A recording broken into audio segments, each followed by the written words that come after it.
Hello my beautiful people and welcome to my channel. In this space I'm going to be sharing with you monthly general tarot readings as well as my TikTok lives, and I'll also be sharing with you essential oil education and, excitingly, my podcast interviews for my podcast.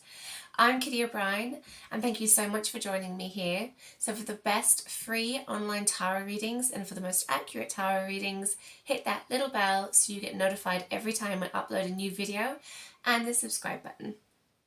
Hey my beautiful people, so I'm going to be doing a general reading for, not a general reading, what am I saying? Scorpio, a reading for Scorpio. So I guess it is a general reading for Scorpio. Normally romance and mindset comes up. I am prepared today. So my cat always jumps up. She's always all over the table. And here she is. But I've got blanket, I've got catnip, and I've got a treat. Woo! Rosie. She's right there. She's so black you can't see her. Rosie, darling, down you get. Come on. Come on. So she doesn't jump up. She's a little diva. Though she might learn that every time I get this coffee table and lift her up, there's going to be food available for her. Anyway, let's get started on this. I've got loads of beautiful decks. Okay, so the first card's Devil, which is fine. And what's coming up as an obstacle is a connection in your family somewhere. So this could be not an obstacle, but it's part of the issue. So like typically the Six of Swords is about like a mother and child relationship. I say child, it could be teenager. Some of our children are adults. My little boy's 3 and yet he's already acting like a teenager. So, okay. I'm feeling there could be a breakdown in a relationship going on because we've got the Devil as the first card, which means someone's being deceitful, and that sounds worse than it is. Oh my goodness. There's no more. There is no more. You settle down now. She's like, is there more food? Give me more food. There's no more food. Don't you dare jump up. Settle down.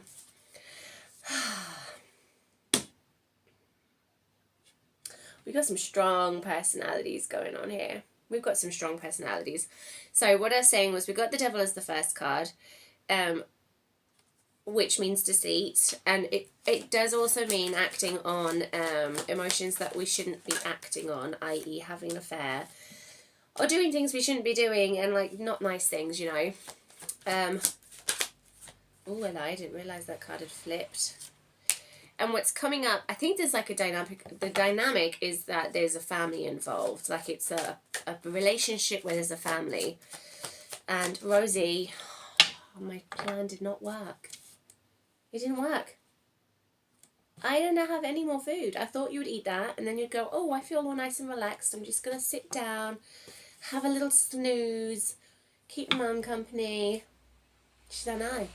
I'm going to get right in your face, like I do every time.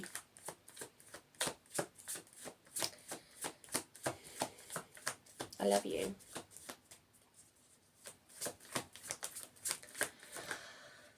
I do love her. There's going to be some hard work involved, guys. Oh, we've got 2 more cards. All right, okay. It's not all bad. It's not all bad because we've got the Fool and we've got the 3 of Cups, which represents celebrations and being supported. Do you mind? I've got my heated blanket on and everything. It's all cozy. I've got all my cushions propping me up because I'm too little for the table. Oh, Rosie, come on. Like, come on, you're stealing valuable minutes here. Yes, you are. Now, can you settle down, please? Soz, guys. She's only done it 10 times. Last 10 readings. Got 2 more readings to go, so of course you would. Creatures of habits, aren't they? Right, okay. You stay right there. I'm watching you. The Devil. The Devil. So the Devil represents deceit. I'm just going to start from the beginning because I was all over the place and my cat really interferes with my brain. it represents deceit, acting on things we shouldn't necessarily act on. It could be having an affair. It could be a whole lot of stuff. Okay, it could also represent domestic violence. It can represent a whole load of things. Now, what's coming up, I mean, you could be the person that's off having an affair with anyone. No judgment if you are. I think communication and just telling the person like how you feel and not having it behind their back is probably the best way to go. But everyone has their reasons and circumstances. Now, what's coming up, or it could be deceit in the sense that I'm going to hold you down. I'm holding you down. That you're hiding your true feelings. So it could be that you actually don't love them anymore and you can't stand them, but you feel like you have to make it work because there's a family involved. Oh my God, that just scared the life out of me. I live in a very haunted old house. And my son had stacked up some cheap bricks and they've just fallen down. I literally just had a heart attack. It's like my cat's here. Is that why you're so feisty? Because you can sense we're not alone. It's built in 1714. God, this reading's going to be interesting. Bear with me. And I'm not starting again. This is life. This is a human experience. I don't do perfection, as you can clearly tell from my other videos and dodgy editing, and the fact I don't really wear makeup either. So and that's not due to lack of self-love or self-care. I just feel like I don't have to. I like my face, you know. So, yes, Rosie. So it could be that you've not told them that you don't love them anymore. It could be that you feel like it might have just been that the spark is gone for both of you, and you're just not feeling it anymore. And it's like just an empty relationship. And that could also come up as the devil as being deceitful, because I really believe that we need to speak from the heart and we need to be our true authentic self, and we need to just, you know, no matter what you want to say, I feel like you should just be able to say it with somebody. But I feel safe enough to say it, because I fled domestic violence and coercive control, and my God, I didn't say anything. I was so scared all the time. I love you, I love you, I love you. Where did the cards go? Seriously, Kat, you're messing with my zen. So it could be that like stuff isn't working, and you're not authentically sharing how you truly feel, and that can come up as the devil as well. Okay, which is actually, don't believe in devils. This is more like a Catholic thing, so it just represents those feelings. What's coming up as an obstacle is the fact that there's a family involved, and I would never call family an obstacle, but what's coming up is it's not just you involved with your partner, there's other people involved, and you know, relationships are so God, they're not this typical nuclear family. So it could be that you've adopted kids, or it could be that, you know, it could be that you're fostering and you don't want to do it anymore. It could be so much stuff, but you know, your partner wants to. It could be I mean, Chris, we could even be talking about fur babies here, couldn't we? But like, there's other stuff involved. There's other people involved, and they're like a family to you, family relationship, family dynamic. However that family looks to you, okay? Now, what your desires are is the King of Wands. Now, the King of Wands is very emotionally mature, okay? You're very emotionally mature, and it could be that actually there's somebody else you're attracted to, or it could be you want a bit more spark in your relationship. You just feel like there's just that not lust, but that you know, you don't get the butterflies in your stomach anymore. You just, you know, you don't feel pretty in front of them, or you don't feel sexy, or you feel like, you know, it's been like a year since you guys were intimate. You never have time for each other. So the King of Wands, I mean, Wands in tarot is very phallic, you know.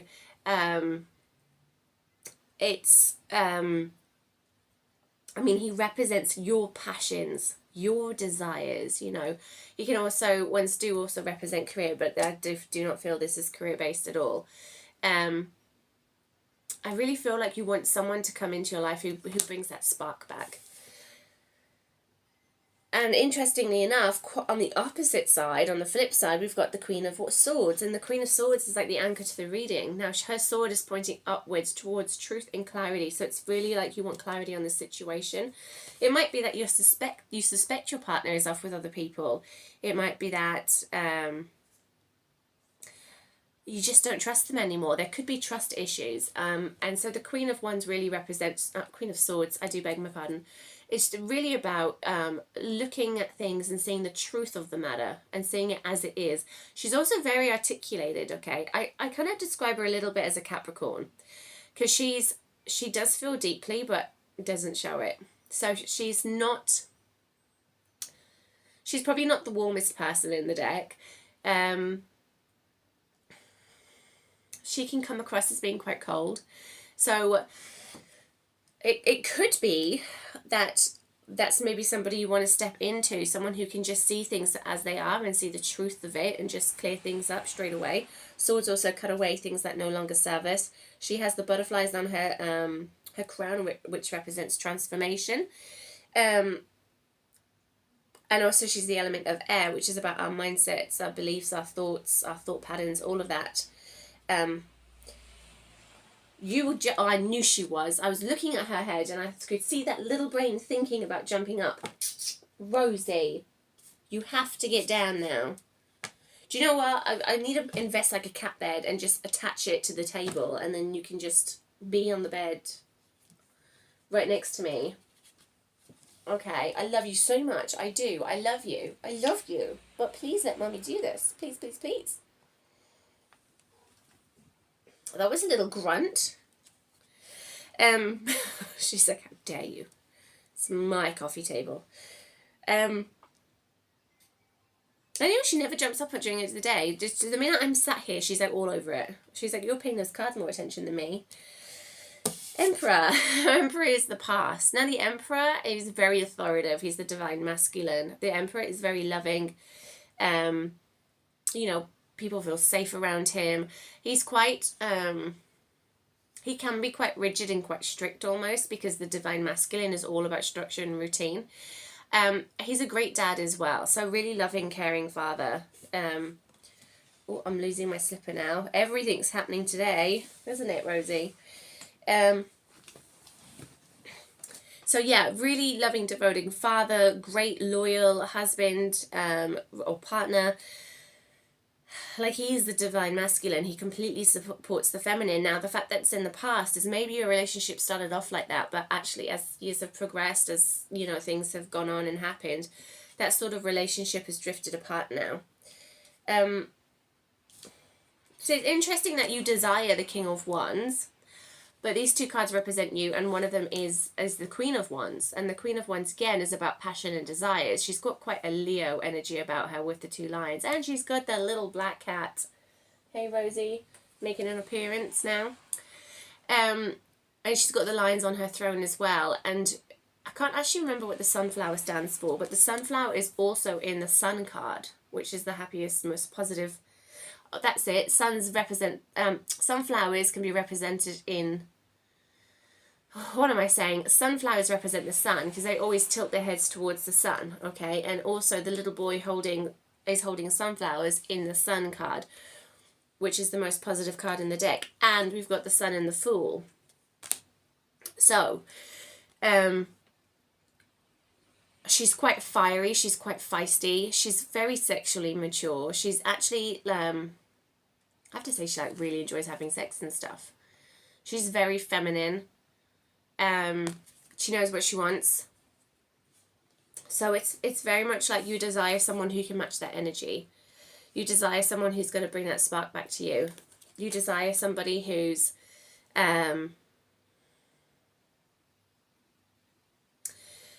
you desire somebody who can really mirror what's going on for you. We've also got the Eight of Cups. The Eight of Cups represents the hermit when he's about to travel up the mountainside. So he's leaving this life behind and he's starting a new life up the mountainside. We've also got the two faces of the moon. Now the moon represents the divine feminine in tarot. So I feel like this is really you going on a journey, finding your femininity again, finding finding what, you know, gives you the butterflies in your tummy, just finding that new romance, that new love, that new spark. And if you're single, by the way, it could be that in the past you had a relationship that failed miserably. Maybe you wanted kids and he didn't, and you're still single, and you want someone who's going to bring that spark into your life, and someone who really worships you and sees you as the divine feminine. You just want to say things as they are. You don't want any nonsense. You don't want any mind games, nothing like that. You literally just want to see the truth of things and be able to speak that as well. And it could be that you're really stepping in now to your divine feminine, like you're really waking up to it, and you're ready to go on the journey now to find this person. Excuse me, I've got hiccups now. Christ. Oh, a lot of energy going on. It's always a great start, isn't it?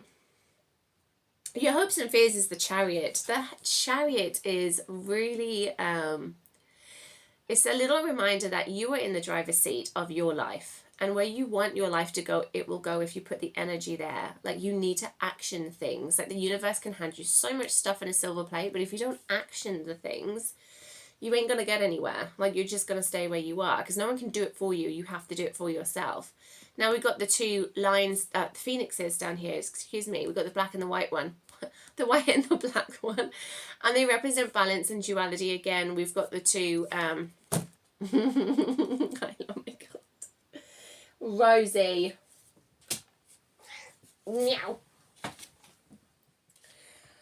This is going to be a bit of a running joke, isn't it, my love?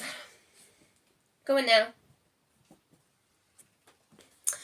We got the two pillars here as well, which also represents balance and duality. And we've got this celestial canopy over his head. And he's not got reins on, the sphinxes.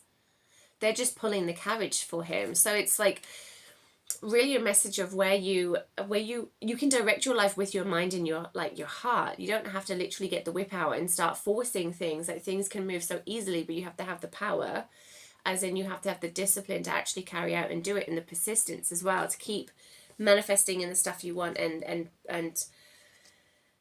going down the mountain path. You know, you have to continue on that self-development and believing and have faith. Now, this is coming up your hopes and your fears because you fear that you can't do it. You feel like, oh, do you know what? Either this relationship is too far gone and I just don't know what to do anymore, and I just don't know what I want with my life. Or if you're single, it's the same. It's like, oh, you know, how much longer am I going to be single for? But this is and then, so those are your fears, but your hopes is that one day things will sort themselves out and you will have that dream relationship, like that soulmate relationship. Now, you're going to be playing the waiting game for a while, okay? With the Seven of Pentacles. I mean, you can see it. He's just standing there looking at his coins, like he's planted his crops and he has no idea what they're going to turn into. He's just watching and waiting. And sometimes it's good to pause and wait and watch and observe, okay? But action is still very much needed. So see where things are, have a little think about things, and just sort of get clarity on the situation by stepping back and seeing it from a different perspective. And then when you do that, you've got the Knight of Cups. Knight of Cups can also represent like a Pisces. You can see, again, he's standing there. He's not moving. He's about to move forward, but he's not moving. And he's quite a romantic card as well, the Knight of Cups. Actually, this book describes him in the most phenomenal way. And since my brain is a little bit all over the place today, we're going to read from this book. Pentacles. Here we go. Nope, Cups. Oh my lord. Cups, Cups, Cups. There we go. Here he is. I've just gone past him. It is a romance coming in. A romantic, intuitive young man with blonde hair and green eyes or blue eyes will arrive soon. This court card often represents a sensitive, gallant, and calvacious man. He is perceptive, empathetic, and maybe a little bit reserved. He carefully protects his feelings, which is illustrated by the armor. The Knight of Cups characterizes someone who is faithful and true, who believes in chivalry. Oh, I can't say the word today. Chivalry and honor. They're a best friend, they are the best friend a person could hope for, and they will probably love once and love deeply. This card often turns up when there is about to be a proposition. This card also symbolizes movement or travel or a kind act. Expect romance, visions of what's to come, and new creative opportunities. The challenge of the Knight of Cups is this. Will you... Oh, yeah, okay, so this is the witch's thing. Which I won't read because it's an old witch's reading, but it's about scrying and seeing and fortune telling, basically. So yeah, someone romantic is going to be coming into your life. You just need to have faith and really believe that you're worthy of it as well. And then we've got the Fool, and the Fool represents freedom. You can see he's got the white rose, the little white dog, which represents that innocent inner child. Excuse me. He's got the bag on his back, which represents his past. So he remembers the mistakes of the past, but moving forward, he lives from the great, amazing possibilities of a bright new future. And he's got the sun shining on him, which is the most positive card in the deck. And so you're literally going to be stepping into that phase of freedom and be truly able to express yourself openly and just live this wonderful, beautiful, abundant life. And then you're going to have people to celebrate with you. So the Three of Cups represents celebrations, but it represents not like personal wins, but stuff other people can celebrate for you and with you. So it could be the celebration of a marriage or engagement, a pregnancy, a birth, a new home, anything like that, like new home with a partner sort of thing. So there's loads of celebrations coming up. But you do need to heal from the traumas of the past with the Three of Swords. Because, trauma stays in the body. And like the body keeps the score, it's actually stored in our nervous system. But also, like, you don't want trust issues coming up in this beautiful relationship of yours because something triggers you and you start comparing them to past people or experiences. So you have to be really mindful of that as well, and not live from the past, like not keep comparing everything to the past, like, oh, this happened to me in the past, and this ex did this to me in the past, and this and this and this. You have to live from the possibilities of that bright new future. And that is the healing journey with the Three of Swords. So, I am going to be doing some plant magic, which I was going to do at the beginning, but my brain has been all over the place. Oh, vetiver. I love vetiver. And petitgrain as well. Vetiver is a muscle relaxant, and they actually use it for children with autism and like ADHD. It's fantastic. Right, let's see what the cards say. Oop, and we got lavender. I recognise that picture anywhere. Right, what does lavender say? So what plant can help us with this situation? Oh, we got multiple ones. Oh, lemon. I love lemon. So I'm going to read the one, which is lavender. And actually, I'll keep lemon for later because I do the extended readings as well, where we talk about healing and sex magic, like what we can do to better our relationships and work through some of these things that we've been through. And I talk about the mind and conditioning and all of that as well, which is really exciting. And I got my little workshops as well. So the first month is like 50% off because I haven't uploaded everything yet. So I've got all the extended readings, which you'll have access to. So it's going to be $4.99. All the extended readings, and then the second month, which is February, I'll have my courses up as well, so then it will be $9.99, so £10, and you have access to everything in there, so that's like a monthly subscription. And the extended readings are nearly an hour long, so I need to cut back on some of them. They're so long. So, can you just stop for a moment, is the question with lavender. And that's really important because we did get the Seven of Pentacles, which represents pausing and stopping. It's about the crown chakra, so it's about spirituality, destiny, life mission, understanding divine beauty and protection. It's the planet Jupiter, and it's about luck, expansion, and ascension, and the house of Sagittarius, so travel, philosophy, and the future, which is the Fool. And it's the element of water, so emotions, feeling, and love. So find ways to release the stresses accumulated throughout the day. Be wary of putting unnecessary pressure on yourself. Seek peace. If you can be still, you will hear the guiding whispers of the universe and get more sleep. If you can learn to relax, greater opportunities will appear. Abundance may come from unexpected places. Make plans for your future. Oh, someone wants to open up to you. So this could be you meet this new person and you guys have a beautiful open relationship. Or it could be that this person comes forward and says, this is what I've done. So each night, or whenever you want to invite more peace into your life, add lavender to your diffuser, anoint your crown chakra and the soles of your feet, savoring the aroma as you take some deep breaths. So the crystal is amethyst and the animal guide is the owl. Oh, I love that so much. And I'm going to write that down so I can let you know, my lovely Scorpios. So I use doTERRA essential oils. They're the only ones I trust. I love them so much. So I will also be doing essential oil education in the membership site. And yeah, I'm going to do the extended reading now, my lovelies. If you're interested, the link is below. And yeah, I hope you have a wonderful evening or day or afternoon, wherever you are. Mwah.